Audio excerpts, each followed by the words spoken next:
What's going on, everybody? Mortym here, and I wanted to share with you guys a build I've been working on for the Sorcerer in ESO, specifically a Stamina DPS Sorcerer. So we're going to start with the race, obviously. Because of what we're going for, which I'll explain here in just a minute, Khajiit is definitely the best choice, and that is because of their passive skills that give you extra weapon critical. So, as you can see with our two-handed weapon bar here, that our weapon critical is almost at 75.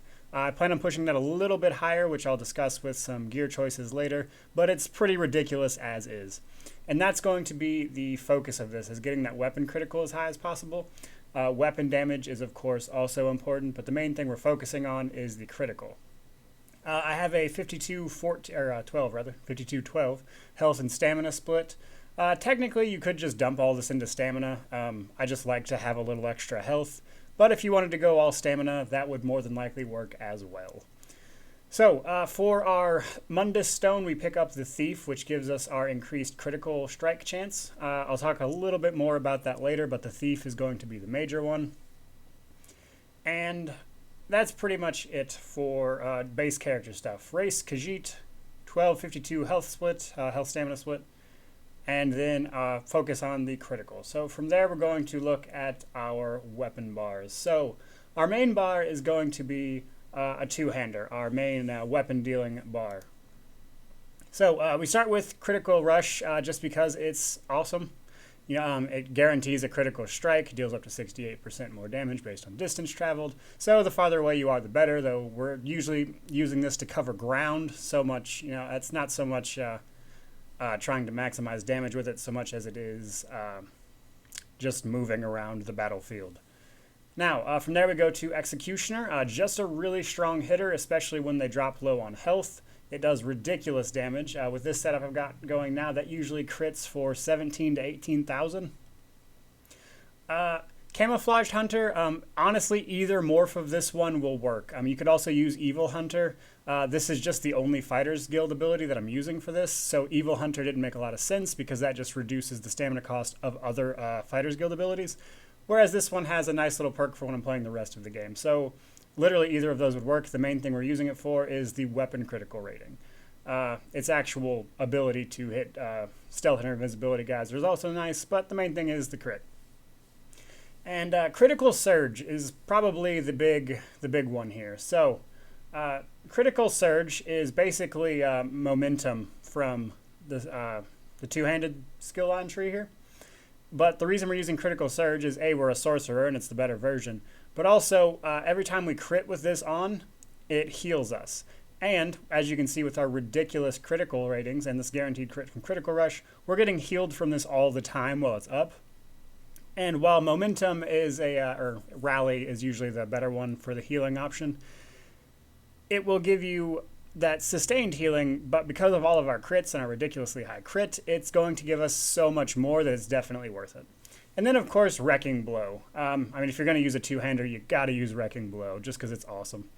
So it hits for a ridiculous amount of damage, grants some power, which increases the next attack by 20%.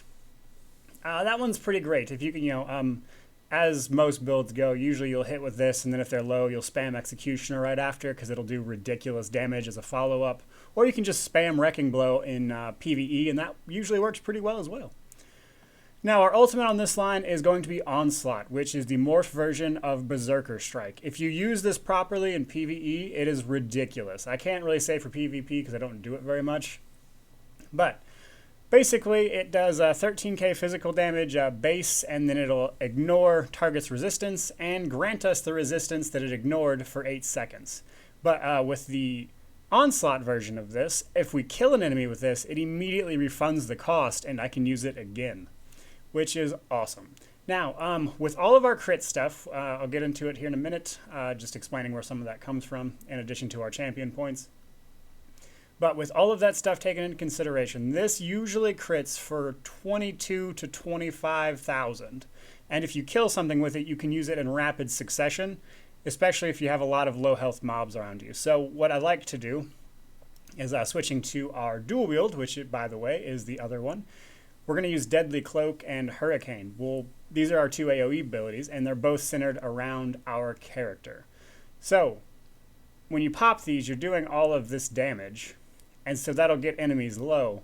And then if you're lucky, you can just spam Onslaught to finish all of them off.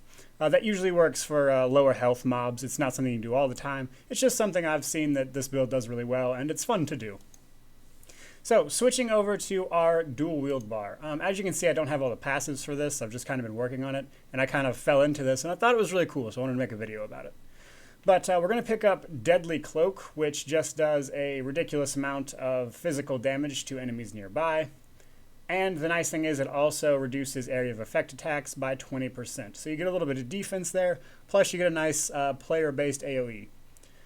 Our second is Hurricane, which is where the name of the build comes from, but it's also another player-based AoE, which is really nice. It does physical damage. It increases its size as the hurricane goes on. So by the end of it, you're dealing quite a bit of damage with this, especially when used in combination with Deadly Cloak. You'll usually have both of those up at the same time. So the rest of this, this is kind of our utility bar plus our AoEs. So the rest of this, the last three here, are basically dealing with mitigating incoming damage. I've been trying to VMA with this, so that's why we're using that a lot. That's kind of what I would recommend using this for. It'll probably do well in dungeons and everything else as well, but that's just kind of my focus. So if you wanted to change any of these three skills out right here, basically just kind of suited to wherever your situation is, that would be a good way to go. But we're using Medium Armor's evasion ability, but we've morphed it to Shuffle, which removes snares and immobilizations, and makes you immune to them for 0.5 seconds per medium armor piece worn.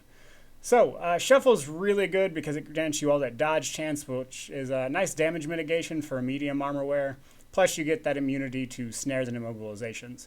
As you're going to find out with this build, if you're playing a decent amount, being able to move around the battlefield is pretty important. So our other one is the other sorcerer skill we're using here is Dark Conversion. So what that does, simply you trade stamina for health and magicka. This is our straight heal ability. It does scale off of your stamina, which is nice. And in addition to that, it gives you some magicka back, which is, yeah, I mean, it's useful, but we don't use magicka a lot. In fact, the only magicka ability we're using is Streak, which is the morph version of Bolt Escape. Now, we are not using this for damage. We are using this for crowd control. So basically, you can bolt forward. It'll stun everything in your path, deal a little bit of damage. And the main thing is the stun, though. It'll give you 1.5 seconds of stun time, and then you can turn around and hit them, get some of your stamina back with a heavy attack if you need to, and basically just kind of control the situation around you. Plus, it'll let your AoEs do a little bit of damage as well if you have them up. And our ultimate for this skill bar is Greater Storm Atronach. Basically, you just throw it down, it crits everything in the nearby area, or it doesn't crit them rather, but it stuns them for 3 seconds, which is nice in and of itself, and then it does a decent amount of damage. If you like another one, you could easily use that. I could see where Dawnbreaker would be a decent one for this. But that's mostly, and that has a huge a dot as well, so it's kind of just either or. I just like Storm Atronach. If you wanted to trade this out with something else, you could, and it would probably still work fairly well for you. But this is just the one I like the most for it, so it's the one I use. So, with all of that said, those are the skills we've chosen. If you don't know much about the sorcerer abilities, a lot of these passives and stuff, they give you weapon damage for sorcerer abilities. They give you crit strike. Implosion's really good. Whenever you deal physical or shock damage to a target with less than 15% health, it can do a crap ton of extra damage, which, because we're running stamina, is really good. Plus, with all this critical strike chance and everything else, we can proc this, and it'll just do ridiculous damage to anything under 50% health. So, that's some of the stuff. Now let's look at champion points real fast. So, most of what we're going to be, as with any stamina DPS, is in the ritual tree here for the mage. And we're going to put 95 into Mighty, and then the rest, which I don't have quite all of them, but the rest is all going into Precise Strikes. Now, I've tried a few others. I tried a few variations here with Piercing.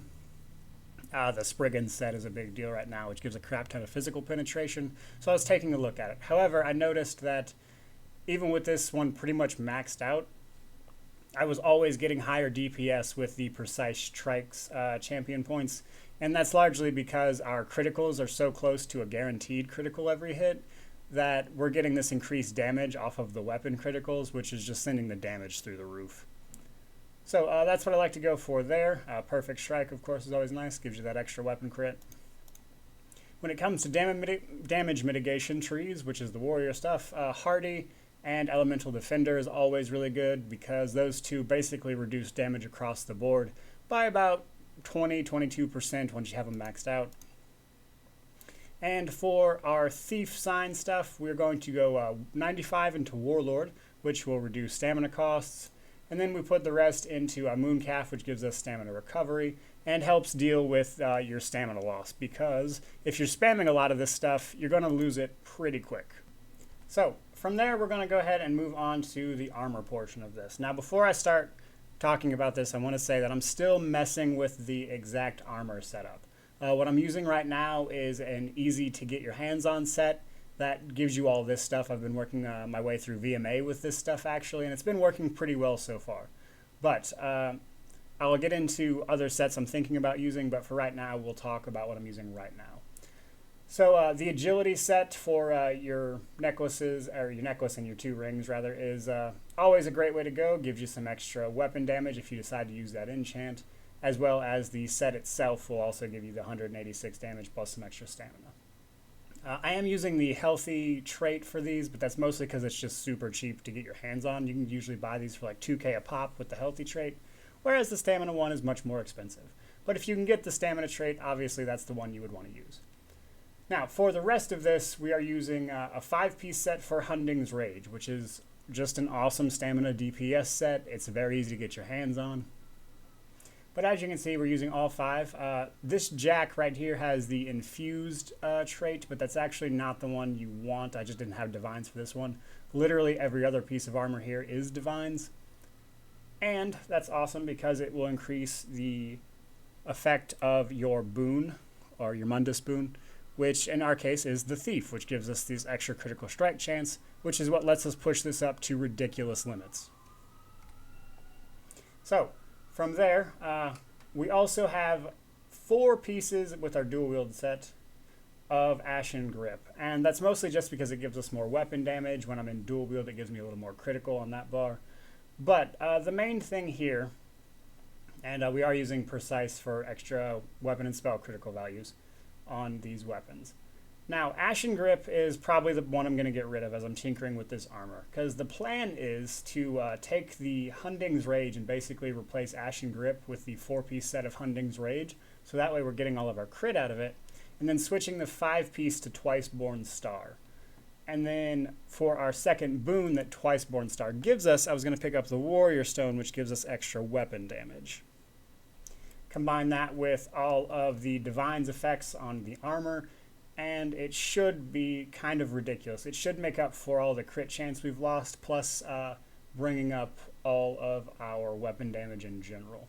So I'm going to try that combination. I've heard it's pretty good, but for right now, this setup I'm using right now is very effective. And if you're going to try this build out, that's actually what I recommend doing, because it's just a lot cheaper to get your hands on, and it'll kind of break you into the build without breaking your bank. So from there, I believe I've covered pretty much everything there is to talk about with this particular build as of right now. So what I'm going to show you guys now is a little more of how it actually works in combat. Alright guys, so for combat, I'm first going to show you a big boss. The first thing you want to do is you want to throw up your AoEs and your critical surge. That way you can start proccing that stuff. And then if it's a big boss type enemy, the best thing to do is just spam heavy attacks and wrecking blow. That's going to give you a nice solid bit of damage. As you can see, some of these crits are doing 19-20,000 damage. As your AoEs and stuff fall off, you want to make sure to renew them. Keep critical surge up, and your health will sort itself out. Because you get so much healing from critical rush, or critical surge rather, that you don't really have to worry about it too much as long as you keep your AoEs and critical surge itself up, because your AoEs will crit, giving you all that healing as well. So you'll put through a lot of damage like this, as you can see. So that's pretty good in and of itself. And then when Berserker Strike comes up, go ahead and use it, or Storm Atronach, whichever floats your boat, depending on the situation. With Berserker Strike giving so much damage, though, that I feel like in most cases it's usually better to do that against a boss rather than wait on Storm Atronach. Storm Atronach is better against all the group enemies. So, as he starts approaching 50%, we can start using Executioner, so long as we remember to keep our heals up. We use Dark Conversion there, because if you get a little low, that's what we have it for. So, as he starts getting below 50%, we can go ahead and start using Executioner here if you like. But as you can see, when he drops below 50%, some of our damage gets a little crazy. Some of those crits are doing 20,000 plus. So from there, see like that Berserker Strike right there that we killed him with hit for 27,000, then it refunded the ultimate cost. So on to group enemies. So group enemies are actually really easy because they get obliterated. So just throw up your dots, critical charge in, and if it has low health, critical charge will usually just murder it. But then Wrecking Blow and Executioner will also finish them off. The main thing here is to just make sure your dots stay up, and then you can use Onslaught, as you saw there. If you kill somebody, it'll refund it, and then you can do ridiculous amounts of damage to the next one. So again, dots, critical surge, charge in, Wrecking Blow, Executioner, and then a lot of times for just normal mobs, they'll just be dead. You'll obliterate them with that stuff. It does so much damage. In Vetrum Maelstrom, where everything has a little more health, it usually takes a few more hits. Like a lot of times you'll have to do like Wrecking Blow twice and then a couple Executioners. But the stuff still drops really fast. The problem I have in VMA at the moment is more incoming damage than anything else. You really have to make sure that Critical Surge stays up in VMA, or you'll go down pretty fast, as is the case normally. So, that's pretty much it. If it goes a little sideways, feel free to use Bolt Escape to give yourself some breathing room to do what you need to do to reapply Critical Surge or anything like that. But other than that, guys, there's my build. I hope you enjoy it. I've had a lot of fun with it so far. But try it out. Let me know how it goes. I'd love to hear you guys' feedback. Thank you so much for watching, though. I hope you subscribe, but have a great day either way.